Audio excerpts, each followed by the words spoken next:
Racism is a noted concern in the LGBT community.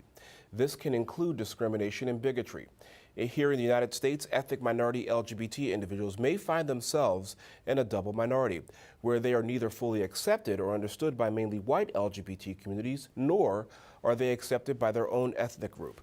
Hello everyone and welcome to Comcast Newsmakers. I'm Robert Trainum, and joining me is Glenn Magpantay. He's the Executive Director of the National Queer Asian Pacific Islander Alliance. Glenn, welcome to the program. Hi Robert, how are you? I'm well, thanks. Here we are in 2015. There's a lot to celebrate. Gay and lesbians can marry now, according to the Supreme Court. But as I mentioned a few moments ago, Glenn, there's still a lot of work to be done in terms of the double discrimination, if you will. Why is this the case? You know, one of the things that we found is that we can get married now in many states and across the country. It's incredibly exciting. But as I've said many times, who's going to come to the wedding? We still need to fight for family recognition, family acceptance, so that our parents, as LGBT Asian Americans and South Asians, know that we are fully part of their families and their communities. Now, Glenn, a lot of people would say that's a personal thing with the family, whether it's religion, it could be culture. There's a lot of things there, if you will, that you really can't legislate. That just has to happen organically. What is your response to that? And that's some of the work that we are trying to do at the National Queer Asian Alliance, is that we're trying to build resources and information and role models of Asian American parents who love their LGBT kids, who see them as fully part of their families, as part of their communities, as part of their churches, to get that message of understanding and acceptance out. And I assume you do that through raising awareness. You mentioned a few moments ago through role models. Do you work with Hollywood or other civic groups to try to incorporate into the culture, if you will? We work with community leaders, we work with actors, we work with parents.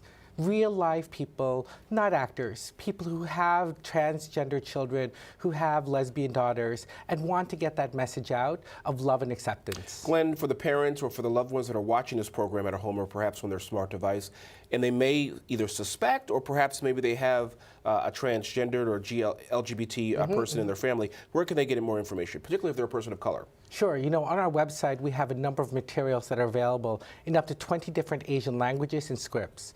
So little information is available about being LGBT that's not in English or Spanish. Yeah. We need this information in Bengali, in Hindi, in Chinese, in Korean, and Tagalog, so that our communities can get real facts and real information.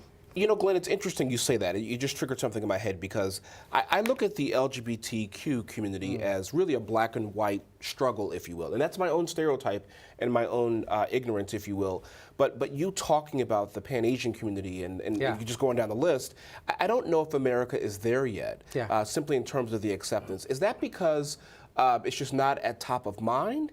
Is it because we're not just raising the awareness overall? Why is that the issue, you think? You know, Asian Americans continue to be sometimes that overlooked minority. We are the fastest growing minority group in the country. A number of states have large numbers of diverse Asian Americans, and we're not all Chinese. We're Bangladeshi. We're from the Caribbean islands. We are from the Philippines, or we are refugees. And sometimes we get overlooked in that narrative.